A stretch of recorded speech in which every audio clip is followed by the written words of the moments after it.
ఇదివరకు చిరంజీవి గారి ఫంక్షన్స్ ఎంత బాగా జరిగాయో, అసలు ఫంక్షన్ అంటూ చిరంజీవి గారి ఫంక్షన్సే ఆ రోజుల్లో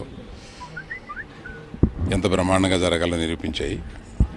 అటువంటిది తిరిగి ఆయన రంగప్రవేశం చేసేటప్పుడు ఇక్కడ హాయ్లాండ్లో విజయవాడ గుంటూరు మధ్యన 7వ తారీఖున చేయడానికి, ఆ ప్రయత్నాలన్నీ సూపర్వైజ్ చేయడానికి నేను వచ్చాను.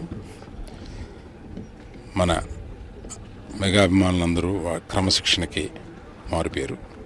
అటువంటి క్రమశిక్షణతో వచ్చి దీన్ని ఏ ఇబ్బంది పెట్టకుండా చక్కగా చూసి వెళ్తారని కోరుతున్నాను.